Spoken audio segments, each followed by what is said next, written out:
March 16, 2014. I was doing a lot of thinking about your book, Gail. I think you've come up with a lot of interesting ideas. Some of those are true to real life, some of those are fictional, and it's all a very compelling story. However, it may be time to take a break from this book for a while. It wouldn't be very good for my best writer to burn out. Really? For how long? I'll let you know. In the meanwhile, I think you might enjoy a bit of creative exercise to help expand your skills. Is it okay to read books about the writing craft and not just work on the draft? Of course. Just make sure not to overthink your book right now. I was wondering if you would accept some creative writing assignments, so to speak. Sure. I want this book to be a masterpiece. It has to be with you as the main character. The work I'm doing with you and Brent is already a masterpiece. You'll see. Think of all the adventures you've had together. For starters, you should try writing about one of those. Oh, so I'm taking a break from this book, but not from my writing. I think you should write a short story about what happened when Vladimir discovered Obama's head in a jar. Of course not. Writing is your passion. But I think a little break will free your creative juices. Hey, Jesus, what do you think about the fact that YouTube has made those children's audiobook videos labeled as not fit for children? It's unfortunate, but it doesn't stop the book from being read to children all over the world. I'm very proud of that book of yours. Okay, so I'll write a short story about what happened when Vladimir discovered Obama's head in a jar. Right now, the first thing that comes to my mind is that this is a precursor to what Zach will do in the tribulation, according to the book of Revelation. The future will take care of itself. Right now, that isn't something I'd like for any of my followers to concern themselves with. I think it's more important right now for your life story to be told to your followers. I want you to tell the world what really happened, using the writing skills I've been training in you. Use all of your senses, your characterization skills, and research old emails or transcripts if you have to. Vladimir went through a great trial when he had to make the decision to nuke Obama's head. It traumatized him. Oh, I see. Yes, that must have been very traumatizing for him. Perhaps I can interview Vladimir. These are stories I want told. I have faith in my favorite writer. It sounds like you want me to choose the events in my life and the life of my men that hit us most emotionally. Yes, exactly. Those are usually the best things to write about. They make the most life-changing stories. I don't want anyone to forget the lessons you all learned and the things that made you all strong. It's kind of like what one of my writing instruction books says, that we need to write about what hit us emotionally, maybe stuff that made us feel very vulnerable. I'm glad I've set this in motion. The book will be better for this meeting. I just know this from what I've been learning about the writing craft. I've been struggling about how to make this book emotionally engaging, and you have opened up a vista for me. So you don't want me to go into the future at all in my book? For the most part, I don't want you to go into the future at all in your thoughts right now. I think as a writer, you could use a creative palate cleanser, so to speak, and may need to step away from this book to get it. I guess you also want me to eliminate those scenes in the distant past as well. Yes, this is your time right now for you and your men. No more distant past, no more distant future. Just Gail and her men. Do you want this to still be nonfiction? Yes. For this first assignment, write about a true real-life event. First assignment? This short story will not be part of the book. The writing assignment about Vladimir nuking Obama's head. This sounds like an interesting short story. Perhaps I can publish it when I'm done. Of course. Maybe at my website? You could also read it out loud on YouTube. Oh, cool. I did a real good job on Emerald Towers, don't you think? I think that was real cool. That was about me and Brent. Encore! I'd like to see more stories about you and your men. That's why The Forbidden Abyss Part 1 was such a huge success. For now, focus on short stories about the adventures you went on with your men.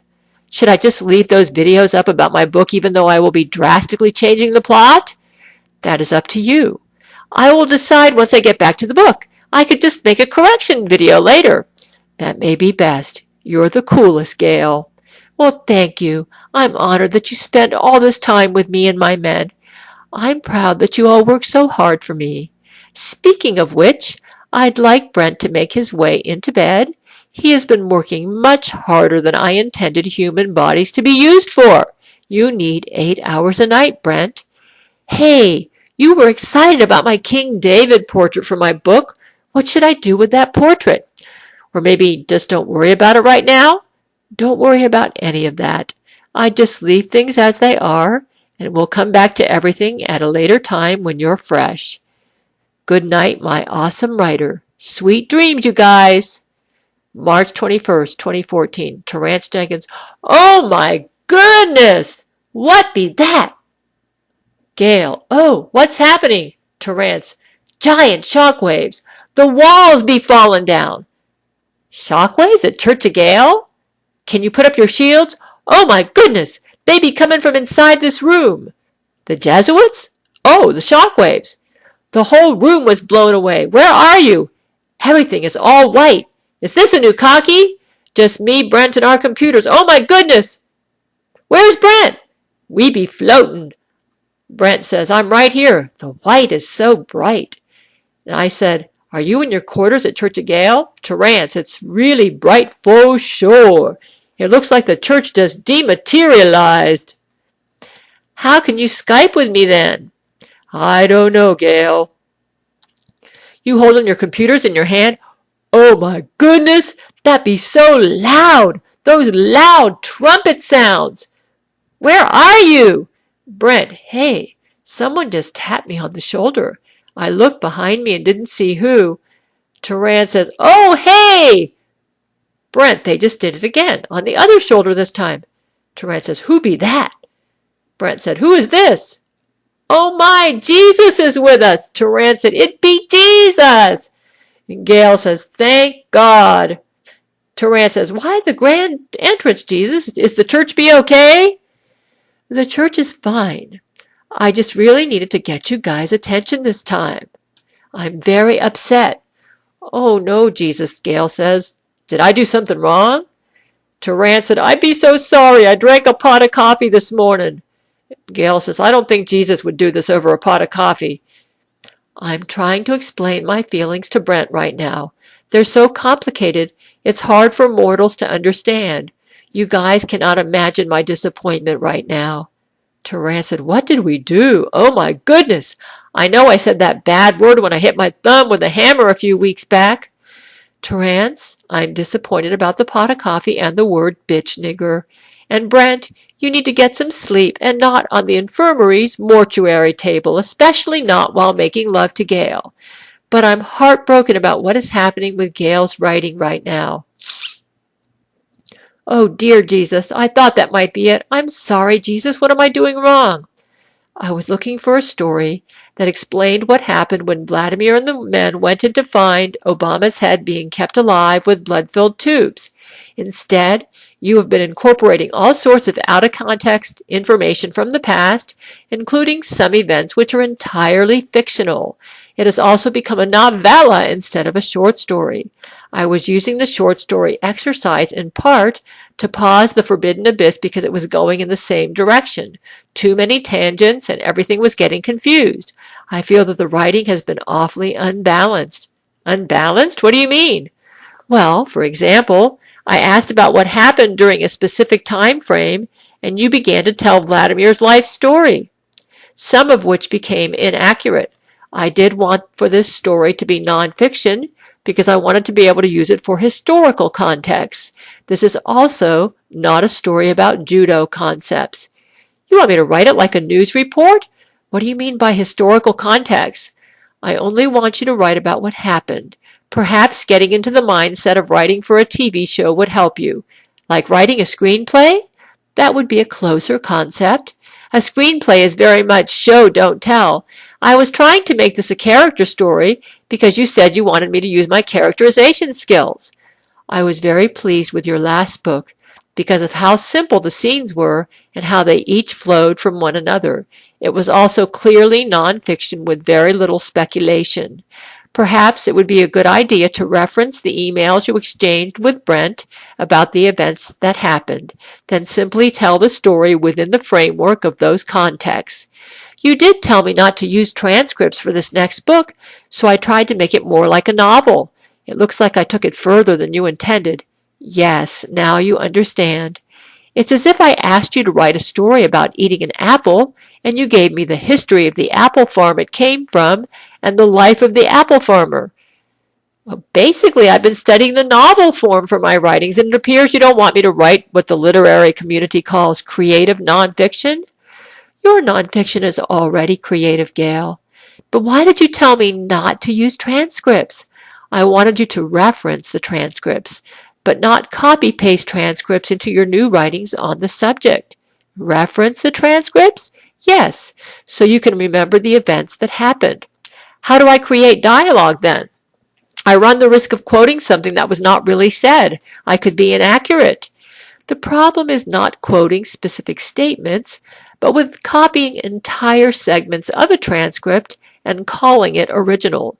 You also have the freedom to intuitively create dialogue that you know your men might have said. You know them well enough. I have some ideas that may set this on the right track.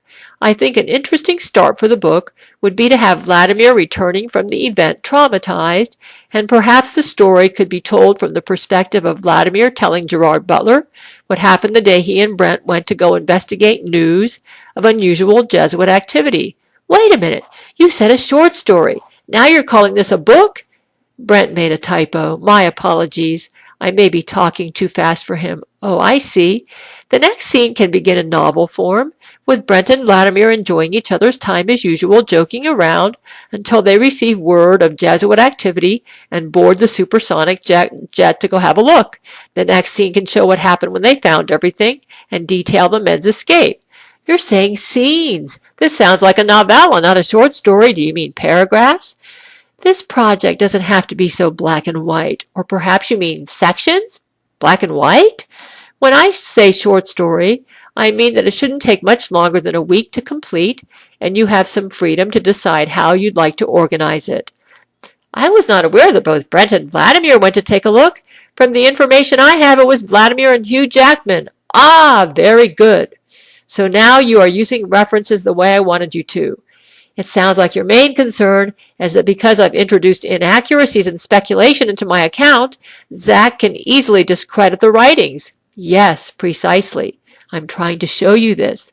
I'd like you to use the references and transcripts you have for factual accuracy, but not to exactly copy from. So tell me in one sentence what was my greatest weakness in The Forbidden Abyss Part 1. I'd say copy-pasting the transcripts between you and Brent. For the second one, it was a lack of focus and overcomplication of the plot. I know you've always enjoyed harsh criticism during your growth as a writer, Gail, which is why I'm giving it to you. I know you can handle this. I appreciate you taking the time to help me grow as a writer, and I appreciate that you made such an entrance, because you knew how to help me to understand how much my writing means to you, which I take as quite an honor. Thank you deeply for your understanding. So I would like you to take this information and practice with this short and relatively simple story. I don't think it requires labels. It doesn't matter to me whether you call it a short story or a novella. My only concerns are that it doesn't take you more than a week to write, stays on topic, and is factual. Do you want me to listen to that video series by the FSU professor? I thought he might be helping me.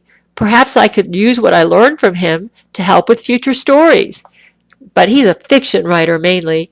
Your writing comes out best when it's from you and your own wisdom. Do you want me to stop approaching my work as fiction and approach it more like a news reporter? When you take too much advice from others, you begin to write like them and less like yourself. It's confusing the reader, and it covers up your own writing charm. That sounds like omniscient point of view. That's what I did with The Forbidden Abyss Part 1. I used omniscient point of view. You could do that with this story as well.